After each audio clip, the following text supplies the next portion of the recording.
is that he can have a tough conversation with Ryan and be like, hey, Ryan, maybe next time I don't want to watch you cycling and sweating in your silly little cycling outfit. Or maybe he won't. Yeah.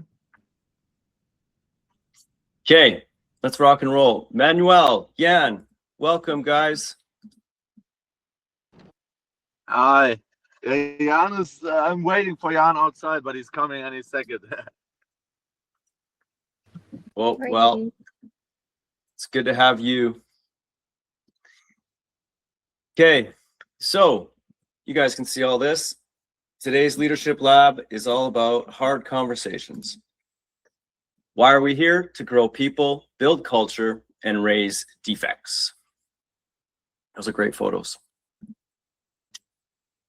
So the power of hard conversations and being coachable. They come hand in hand. They tie together. Being able to have a hard conversation and being able to be coachable. They intersect, they interact with each other. And certainly those have been around with me for a while know that I am happy to have hard conversation. Sometimes that can be hard, but necessary. Being coachable is also something.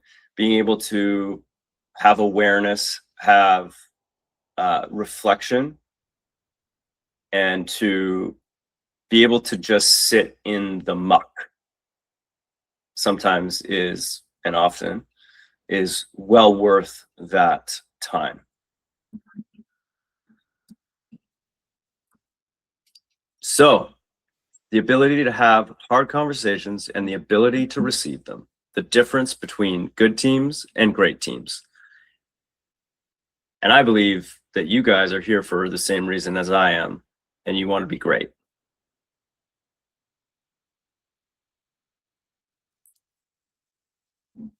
What would be a hard conversation?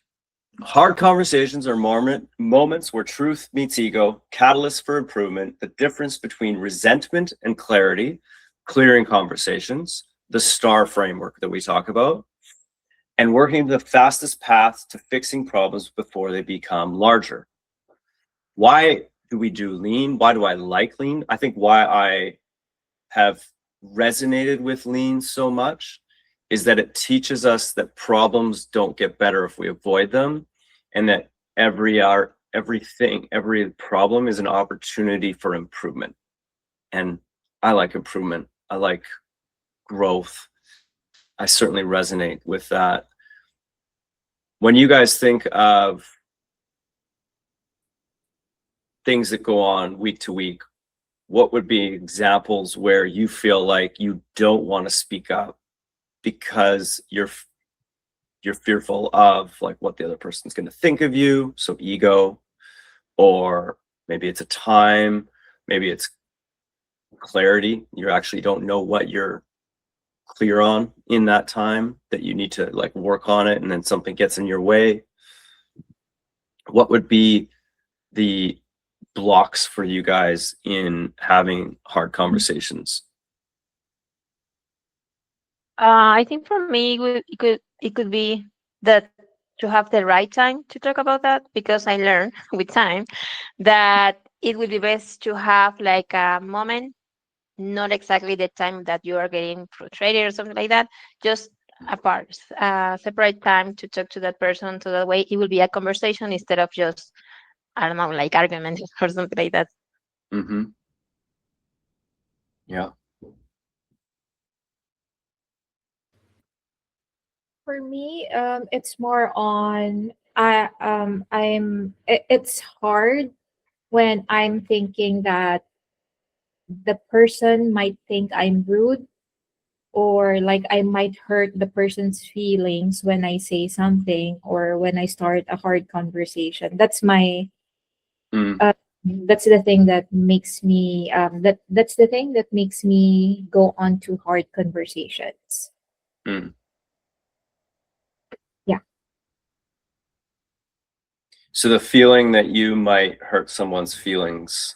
Yes, and become like, they might think like, oh, you're disrespectful for saying this or that. Mhm. And if you don't have it and it continues, what happens? Of course, if it's like that, it's like because I feel that way and then I just keep it myself, it's me who's gonna struggle a lot. It's like Right. I'm gonna be drained. The things that I'm thinking and I'm struggling, it will not be resolved until I'm already burnt out. Until, Mhm. like, for example, for work, if I will not say this or have a conversation like this at work, in a workplace, I'll be the one who will struggle, and after that I'll just leave. So because it wasn't resolved, unlike Mhm. when you try to have that conversation, hard conversation, the other person would know, and we're going to talk about it, and then we're going to fix it, and we're going to resolve and compromise what needs to be compromised or Mhm. improve. Then it will be much better. Yeah, good. And compromise is important because you're not necessarily always going to have it the way you want. And that's where leadership comes into play in so many ways, because you're acknowledging that it's okay that it's not the way you want it necessarily, but it's the way that's going to work for word progress.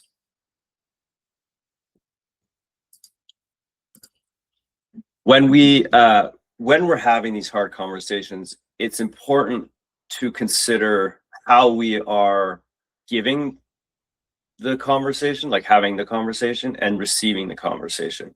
And the coachable versus uncoachable factor is huge.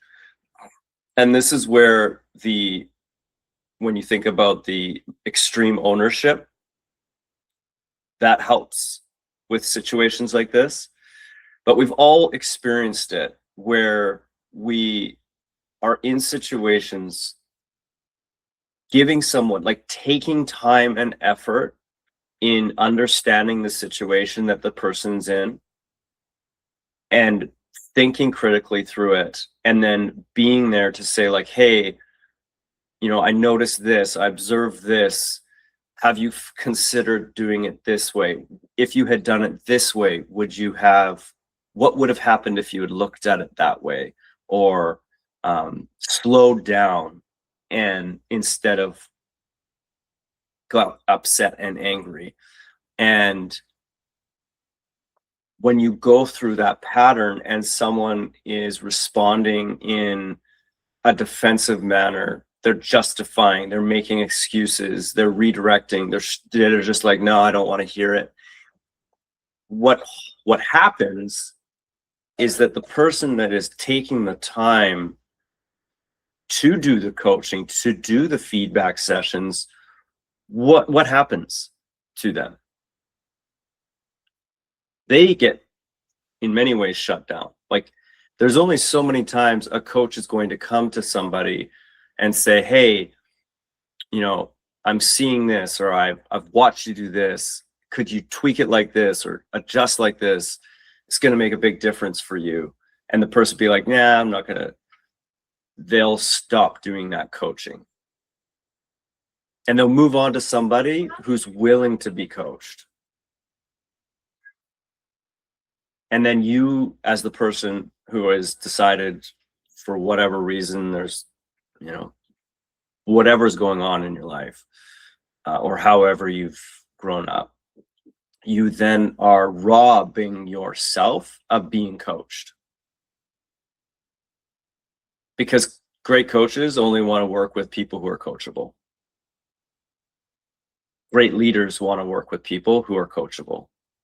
It's like one of the top things that, if you look at sports teams and work teams, business teams, you guys, in church, whatever you're outside, like, teams are a fact of life. Teamwork, we can't do it all alone. And when people are not coachable, it makes it really difficult working with them. I can only imagine, Denise, like at your church, if you're working your butt off because you do a ton of volunteer work, and you know that there's somebody that's like just not getting it, and they keep not getting it, even though you talk to them about it, you take them aside, you're like, hey, how about this, how about that, and they're just like, yeah, no. Like, how many times are you going to do that before you just say, you know what, I'm out, like I got other people to work with? Yeah, that actually I was thinking that happened. That you try at some point, and then you have to leave everyone to take their like responsibility and do whatever they want to do, right? You cannot Yeah. make them to do what you think it's work, right, for them. Mm-hmm. Yeah, for sure. I like this quote. You can only grow to the level of feedback you're willing to hear. If you can't hear hard things, you can't fix hard things. And if you can't fix hard things, you can't lead. Leadership requires us to lean in, to take charge, to have those hard conversations, to sit down next to somebody and be in the muck with them. Sometimes it means listening, sometimes it means just sitting there in silence, but you have to go through these things, and you have to get like gritty. And when you can receive feedback, and when you can reflect on it, and you can become aware of yourself, that makes a big difference in how you're leading yourself and others.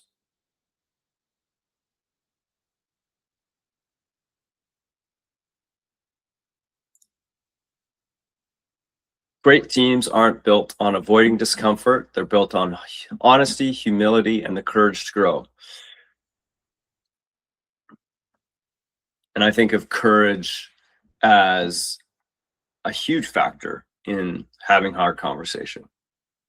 It takes courage to set the time, to say like, hey, I'm seeing things, I want to help you here.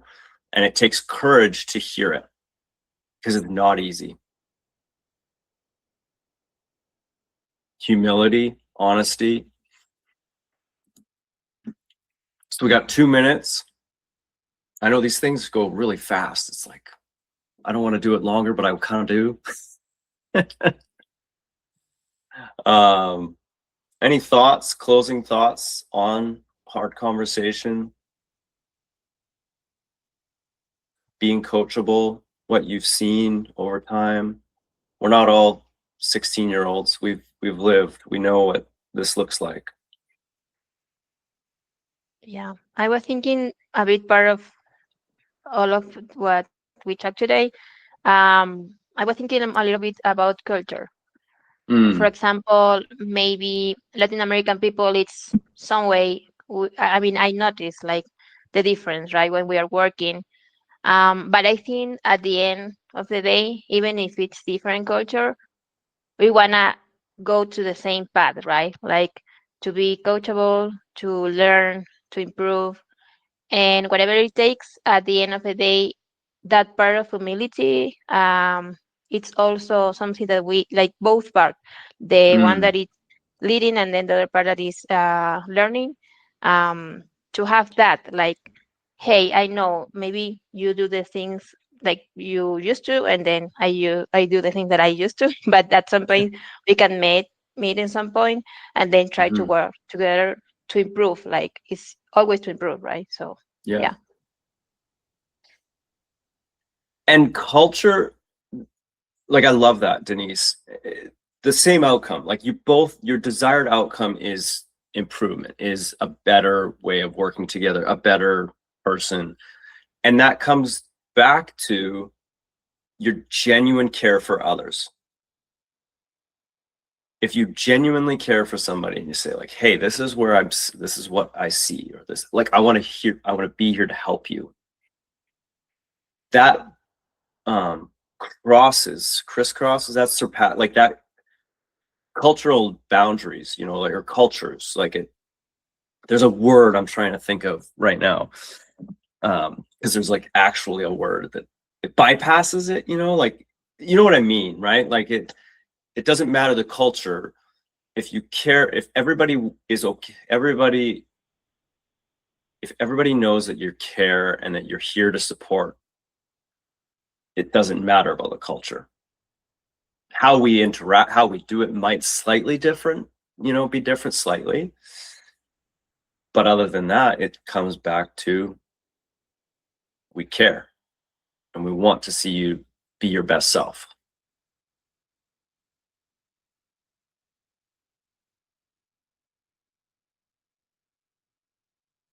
Well, I love hanging out with you guys. I could do this all day long. And I look forward to doing one next week. If you, of course, have any thoughts or feedback or want to talk about something specific in these calls, please just put it in I'll put the recording of this into YouTube and then put the link in the channel. But yeah, if you ever have a Leadership Lab topic that you want, just put in the Leadership Lab channel and we can do it. And if you want to lead one, that's even cool.